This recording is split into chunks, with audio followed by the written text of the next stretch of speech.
Welcome to the deep dive.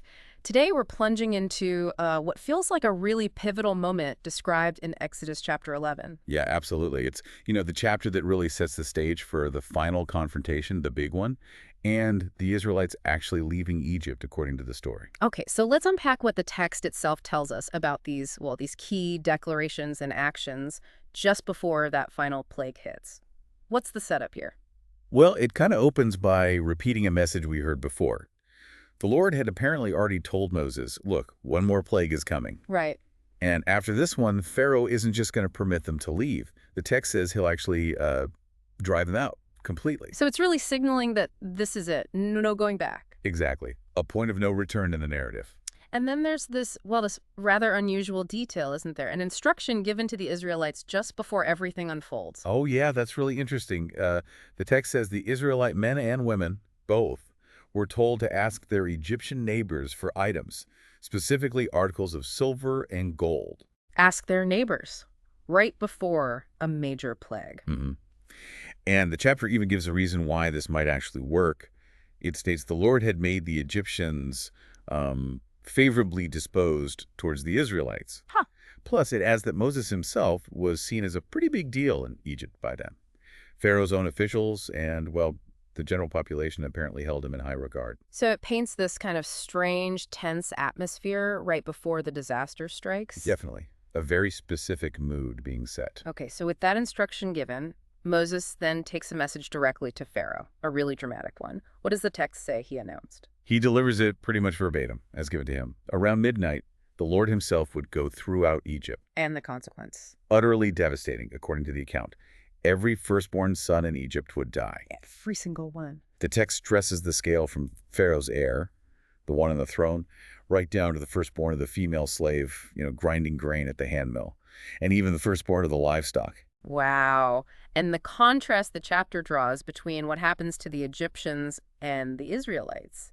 It's incredibly stark, isn't it? Couldn't be clearer, really. It predicts this loud wailing throughout Egypt, worse than anything before or after. That's the quote. Okay. But then, in direct opposition, it says, among the Israelites, not even a dog will bark, not at any person or animal. The difference is absolute. So for someone listening trying to grasp the meaning presented here, what does the chapter explicitly say is the point of making this final terrible distinction? The text is very direct about the why. It quotes the divine reason.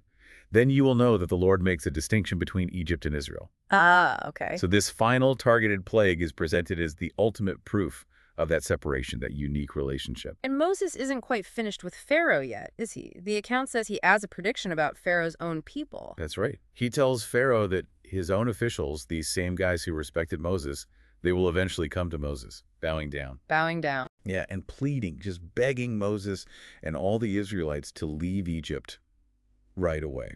And how does Moses react after delivering that message? The text notes his immediate reaction. It says he left Pharaoh's presence hot with anger. So, very strong emotions there. Okay, and finally, the chapter circles back to something you might be wondering about through all this. Why? Why did Pharaoh keep refusing, plague after plague, up to this critical point? It's a key question, and the text offers its internal explanation. It basically reiterates something attributed to the Lord earlier in the story. Which was? That Pharaoh will refuse to listen to you, so that my wonders may be multiplied in Egypt. The chapter sort of confirms this pattern. It says Moses and Aaron did all these signs. Okay. But it concludes, the Lord hardened Pharaoh's heart, and he would not let the Israelites go out of his country. That's the final statement on it in this chapter. So putting it all together, what does this chapter really illuminate for us? It sets a very powerful stage for that final judgment described in the text. And spells out the absolute distinction being made.